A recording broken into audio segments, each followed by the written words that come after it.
So switching topics to India, well, really back to the great H-1B1 wars of 2024, we have this gem from old Elon Musk. Mr. Musk started out on Christmas Day, and he went pretty much 48 hours straight, just balls to the wall the whole time, kind of fighting over these H-1B visas. And this was kind of the apex, the culmination. It all led up to this tweet right here.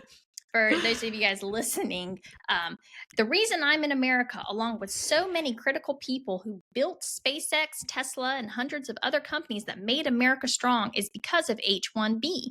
Take a big step back and fuck yourself in the face. I will go to war on this issue, the likes of which you cannot possibly comprehend. So he tweeted that one out at 11:22 p.m. on the 27th. Maybe he had been drinking. Yeah, there might have been a little bit of alcohol involved in that one. And so for those who don't know, and I'm pretty sure that's about 99% of America, that second part, the F yourself in the face part, that is actually a quote from the movie Tropic Thunder. Do you remember that movie? I haven't seen it. It's actually, I love it. It's hilarious. But it is about these actors. It's got Robert Downey Jr. It was really controversial at the time because he did blackface. But they go into the Vietnam, or they go to Vietnam to film this Vietnam movie, or this movie about the Vietnam War, and they get kidnapped by a guerrilla force, right? And so Tom Cruise plays this guy, Lex Friedman, I think it is. He's supposed to be like your stereotypical Jewish agent or Jewish studio owner, right? So he's like got all of the gold, and he's kind of just Harvey Weinstein-ish, right? Yeah. But he's total cut your throat at the end of the day. Like if you F with his business, with his movies, he will end you, right? And it's really funny, but that's the part he's like yelling at somebody on the phone. He's yelling at one of the gorillas, or one of the gorilla group members, telling them that if you don't give me my actors back, and so but again, nobody got it. Yeah. Like nobody understood it. Nobody knew where that came from. Well, probably everyone's too young and on Twitter. Right. Well, even I don't know. It's so funny. Like I knew it right away just because I've seen that movie like 100 times, and I think it's hilarious. It's so funny. But everybody else was like freaking out because so what? Again, let's refresh everybody's memory. This all started with the announcement of Trump is going to bring this guy, Saram Kusham, I believe it is, on as the A1 or as the AI advisor. This guy had previously advocated for kind of removing the caps on H-1B visas, right? He wanted to expand it infinitely. He says we can bring in more engineers, and then that will grow all the businesses more. And so people were upset that this guy was going to be advising Trump on AI because, of course, as AI grows, they're going to need more coders to come in. And the worry is that he will whisper in Trump's ear, we need more H-1B visas, which a lot of Americans are extremely opposed to because, number one, the system is ripe for abuse. It does get abused. There's, if you go on X right now, there are dozens and dozens of posts of people combing through the H-1B database online, and you can see where they've all been awarded, and these things are being issued for store clerks, like working at 7-Eleven cashiers. Yeah, wow. Graphic designers. It's not just coders. It's not just jobs. Chippendales applied for H-1B visas, apparently, for their strippers, their male strippers. Because for people who don't know, it's supposed to be like, unique skills that you can't just get in America. Right. It's supposed to be the idea behind it is that you can't find an American to fill the job, so you have to go abroad, right? Yeah. But the whole concept, though, is we only give these out when there are no Americans for the job. But of course, over the years, just like anything else, it's been used and abused by Yeah. corporations to bring in really cheap labor, Yeah. and it does help suppress the wages. This was kind of universally agreed upon on the right that this was an issue. Donald Trump in 2016, when he was campaigning in 2016, he flat out said that it was being manipulated by businesses. He even admitted, he said, I've done it. He said, of course I've done it. Everybody else Yeah. does it. He says, but I shouldn't be allowed to do it, which I That's was honest. Yeah, Yeah. I agree. And he says, it's driving down our wages, and we're going to end it. He said he was going to end it, and he didn't end it. I Right. think he put a couple of restrictions on it, but of course Biden immediately lifted those restrictions. And Biden, that was actually, I don't know if you remember, but in 2020, right after they announced that he had taken the election, the first thing he did was say that he was going to up the H-1B visas, but surprisingly he didn't. But that was his first announcement. So yeah, so it kind of set off a storm, obviously, on X. People were going insane, and it really showed the rift, I think, on the right between the populist right, which is kind of make America great again, make America 1980s great again. Yeah. Yeah. And the tech right, quote unquote, which really is just, a bunch of corporatists who jumped on the Trump train once they realized that Biden was done and that Kamala just wasn't going to win. And they're kind of like neoliberal, like they're all kind of yeah, they're just for me, part of it that really upsets me, having been a lifelong Republican, having put up with a lot of really Republican politicians, right? I've been through the trenches. Back when you guys were, these hardcore Dems, I was still a Republican. And now, you've been in my party for 5 minutes, and you think you get to dictate who's allowed here and who's not. This is what happened we saw with Israel. At least then it just still kind of made a little bit more sense. It's not like the Republican Party has ever been anti-Israel by any means. But I just, back in the summer, there were some Jewish people that came over from the left and then said, we need to kick these anti-Israel people out of the Republican Party. I'm like, calm down. Okay. I've been here a lot longer than you. Yeah. So it's part of the whole realignment that's taking place, I think, where like traditional right and left aren't really or Republican Democrat aren't really the right ways to look at it anymore. Right, because it's what it's really boiling down to is just going to be a class war, right? Yes, at the end of the day, and nobody wants to talk about that. And even kind of hinting at class issues in the U.S. is, to some people, it's tantamount to, you're a communist. I mean, there are a lot of people in the U.S. that get really, really uncomfortable just talking about basic realities about our class system and about wealth gaps and things like that. But that's what it's going to come down to. And I thought what was interesting was with the Luigi Mangione thing, is how many people on the right who apparently, who kind of sided with him or at least empathized with him. I don't think you'll find many people say like what he did was right, but they will say, I can understand it, which should scare the crap out of these corporatist billionaires, Well, I think it does. I mean, so my interpretation is of the reason Trump won in 2016 was a class issue. It was basically, mainly white, but not entirely white, working class people being like, the Democrats, which used to be the party of the working class, have been ignoring our needs. They've become sort of the party of the educated elites, and I think that's absolutely true. And although Trump can be crass and says a number of things I don't agree with, I think he at least taps into or is responsive to what's going on with the working class in this country, and the middle class, frankly, which is really bad. I mean, people are not living the way that they have been able to, a decent standard of living. If you go to these like small towns between big cities, when I look at them, they're so decrepit. Things are falling apart. There are homeless people everywhere. Like it's people have legitimate complaints with the state of the country. The total kind of consolidation of all industry into these these monopolies and duopolies.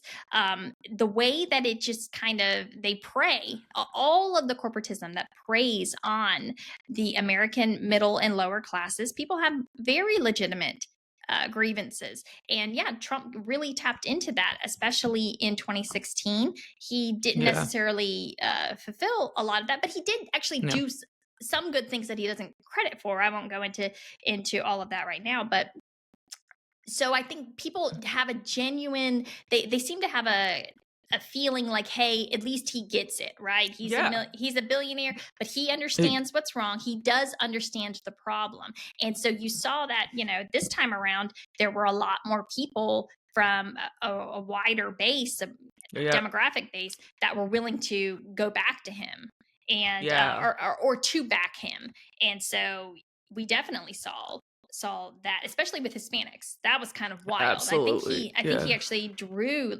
almost as many Hispanic males as he did white males, which is insane. Yeah, well, and the liberal elites, they just shock me with their absolute inability to learn anything. It's like year after year they do the same thing, like Hillary Clinton calling the Trump base deplorable in 2016. And then, the things that Kamala, Bill Clinton, Tim Walz are talking about. And, they're focused on these issues like transgender issues.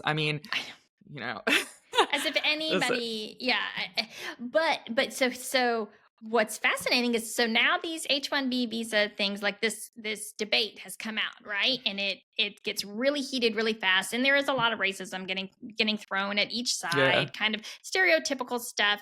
The Indians are calling the white people stupid, fat, and lazy. The white people are calling the Indians, street hitters, and and which is really bad. We probably shouldn't say that, but that's pretty much was the worst thing that was being said.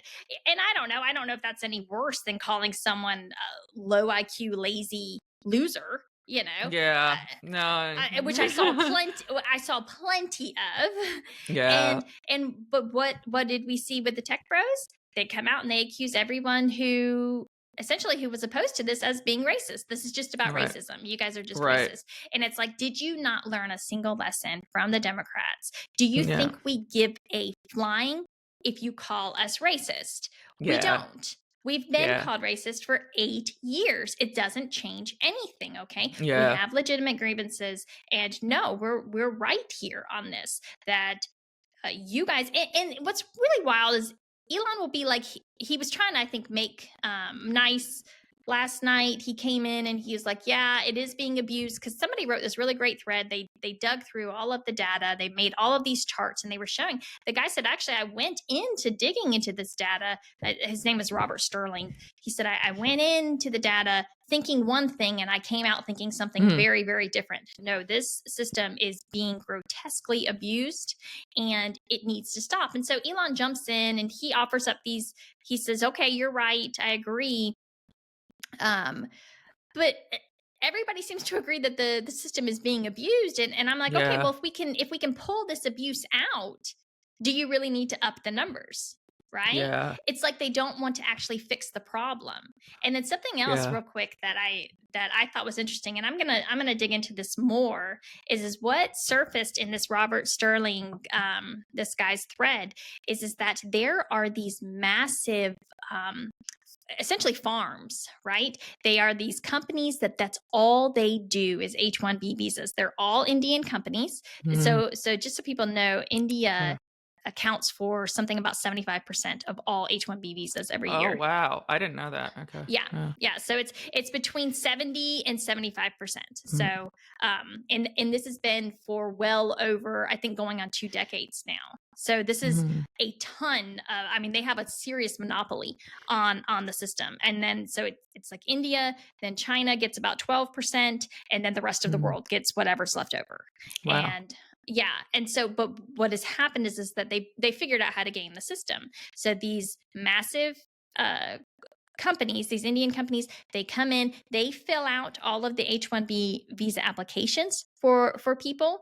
They get paid by the person in India sends, I don't know, $10,000. They fill out their application. They know all of the right buzzwords, all of the keywords that are going to trip up uh, the feeder that their applications will get sent through.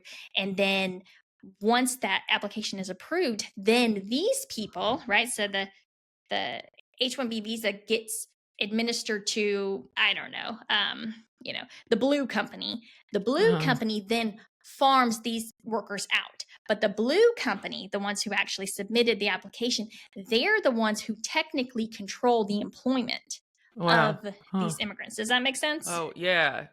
Huh. And so it's really wild. Yeah. And it's definitely ripe for corruption. And apparently somebody was tweeting about a lot of these applicants, like their credentials are totally fabricated. They're just making up stuff.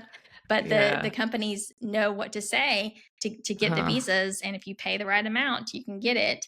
So again, it comes down to, should Americans have to compete with the rest of the world for American jobs? And of course, I am vehemently against that. Yeah. No, we shouldn't. That's not free market. No, we should be investing in our own people. Right. Yeah. I'm not some kind of free market absolutist whatsoever. And if we're gonna go, and I was talking to somebody earlier about this, because Elon kept tweeting out all these like Milton Friedman videos. Who Milton Friedman is the godfather of the Chicago School of Economics, right? And I was like, what's funny is they always love to tweet out these libertarian takes on free markets, but they never follow through on the other part of the libertarian takes on economics, which is like no patents, no trademarks. Oh, yeah. Copyrights are gone, You guys only want just one part of it where you get all your free, cheap labor, but you don't want to do the other part.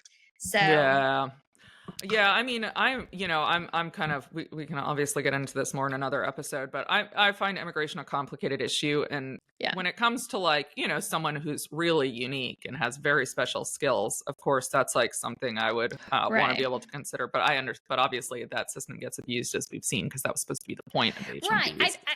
I think 85,000, I feel like we could pretty much pull all of the really special people with that. I'm not like hardcore. I understand. I'm a realist. I get it. There are some jobs, you want to grow, all of these things. We need to bring some people in, but you have to fix this very, very broken system first. And to me, what it sounds like is that you're not going to fix the system. You just want to pile on more. And then when you tell me that because I don't want to work 80 hours a week, and I don't want to have to compete with people willing to work 80 hours a week, which is just insane. And this is what these people are brought here to do. That means I'm lazy, that I want DEI, that I want preferential treatment, which is just so insulting. And so we really saw Elon kind of step in it. I don't know. I feel like he kind of really damaged his reputation by shutting accounts down, calling people racist, basically using all of the left's tactics to shut the discussion down and get his way, essentially. Yeah, he, a couple of years ago, I was a big fan of his, and then that's quickly dissipated. I mean, it was pretty clear to me too that he was throttling pro-Palestine accounts. So, for someone who claims to be a free speech person, a lot of his posts I found to be not that. I had thought he was like a genius, and then I saw some of his tweets and I was like, this is pretty dumb. Yeah. I was telling somebody the other day, I was like, I never engage with him because I feel like he's got so many like fanboys and haters at the exact same time. Anytime I ever comment on anything he ever, and I haven't done it in years now, it doesn't matter what I say. If I say something critical, the fanboys will come and attack. If I say something nice, I'm getting called a bootlicker. And so I mostly just ignore him. I don't like follow him. I don't think anyways. And I don't have him. I follow him. I'm curious. I feel like what he says, has a lot of impact. So I want to know what he's saying. Right. But maybe. I think feel he's like I like, don't see him that much, and I think because I kept okay. pushing like not interested in this tweet, Oh yeah. not interested because he I was mean, just most posting of for them the are longest. not that Right. interesting. These he was posting these like friggin' boomer memes, and I'm like, why is this crap still keep showing up in my thing? I didn't want to block him, so I just eventually it just went away. And then this is the first time he's been in my algorithm in a long time, like a lot. And I'm like, what is going on here? So he's trying to thread a needle in which he's still this kind of populist quote unquote hero or whatnot, and certainly a lot of people do see him like that, and with the very real reality that he is in fact not a populist. He's a corporatist, and so we'll see. But I do think that he kind of damages his reputation, and a lot of people see him differently now. I still kind of see him the same because I never really saw him as my hero to begin with. But yeah, exactly. I guess that's where he had kind of lost me during the Palestine stuff. I had briefly sort of had a little fondness for him over his, buying Twitter and claiming it was going to be a free speech platform. And then when I quickly saw that he was actually throttling pro-Palestine speech, I was like, oh, right. Yeah. I mean, and like, I don't think he's a villain or a hero. He's just a person. Right. He's a businessman. I also don't think he's a genius. He gets way too much credit for his intelligence. I don't think he's smarter than average, but I don't think he's a genius. Right. I mean, I cut him a little bit more slack, I think, with the Palestine stuff, just because we saw what they did with TikTok. Yeah. And he still lets me say whatever I want to say. And I will say that most of my Palestine stuff actually gets a lot of engagement, I feel like. So mine doesn't, but maybe that's just, I assume that's why it's, my followers are not, Right. Yeah. If people like unfollow you, which of course I've been through that many a times, I mean, it was rough days at the very beginning, but again, so I'm sympathetic with him there because he still lets me say whatever I want to, as opposed to like, Meta, they even like shut down if you even used the word Zionist out of just a very limited context. Well, their main content moderator is like a former IDF soldier. Right. He's like extreme Zionist. So I don't know. Maybe I'm just, it's some kind of Stockholm syndrome. I'm like, I feel grateful that I'm not I'm not being punished for it. It's actually an interesting point you bring up. I'd never thought of it this way because a lot of my work has been about the government sort of pressuring social media companies to censor. And what you just said was basically like you sort of think Elon may have been worried about that. That was what I took you to be implying. And so, he might have done some suppression as a result because of what happened with TikTok. I saw him more so like kind of go in the kind of hardcore and the pro-Israel side. Yeah. As a way to, I mean, he took a freaking tour of Auschwitz with Ben Shapiro, for crying out loud. I feel like that's like taking a bullet for all of us right there. I cannot imagine having to do that. Yeah. I would rather gargle bleach. I'm not even lying. Oh, I mean, he's puzzled me because a few times he's posted like reasonable things at the beginning and then changed his tune. And he tweeted out the Jeffrey Sachs Tucker Carlson interview, which was like highly critical of Israel, said it was an interesting interview. That really surprised me. So I don't quite know what to make of him on the issue. Right. Yeah. I actually, so, I kind of thought, well, he's kind of playing this, he'll be super pro-Israel, but he still lets everybody else, criticize all they want. And so I'll take it. Again, I didn't ever expect him to be some kind of, Palestinian hero or anything like that. So, but so regardless, he kind of, just to me, with the shutting down on some accounts and taking away blue checks, hopefully they'll come back. I do think that, but to me, it's a little bit petty, kind of flexing his muscle. It's like very petty. Yeah. Just a reminder that, of your place, that at any time I want to, I can shut you up, kind of thing. And that's not real free speech, right? That's like, I mean, that's kind of the antithesis of actual free speech. That's letting you know that if you cross certain boundaries, you're gonna not have your voice anymore. On that note, we will watch it. Should we? Lots of interesting things. And as the new year, the year turns over, we'll be doing another episode. Yes, Yeah. yes. Going into next year, hopefully we'll be. 2025. I know. Do you have any New Year's resolutions? I do. I will only say one of them though. I'll tell you Okay. the other one after we start recording. One of them is to be on Twitter less. Okay, that's a good one. That's always a Yeah. good one. Yeah. How about you? No, probably. I know that should be my New Year's resolution, right? But no, my New Year's resolution is to figure out technology. Yeah, that's a good one. I don't know anything. There's so much stuff that when I'm looking up stuff for our podcast, like I don't understand any of this terminology. That's my focus. I've got a whole list of things that I have to look up and understand, figure it out. So that's I guess important. that's a New Year's resolution. I feel like what happens as people get older is they like stop keeping up, and then you're Right. like, then you're really out of it by the time you're 60, 70, like are most people's parents. Right. So well, I never cared that's a to good begin resolution. with, so I'm the same. My Yeah, mom is a computer programmer, so she's actually way more technologically adept than I am. It's embarrassing.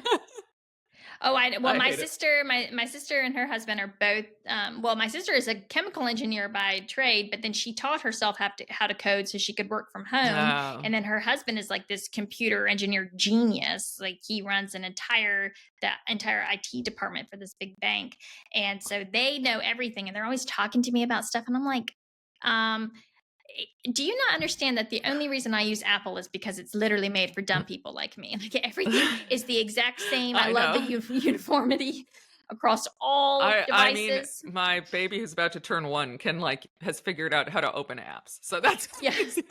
Yeah, exactly. That's a perfect, yes. And by the time that your baby is 5, he and I will 100% be on the same level. Okay. Well, on that note, Happy New Year's, everyone. You and too, we'll see you in 2025. Yeah. Bye, guys.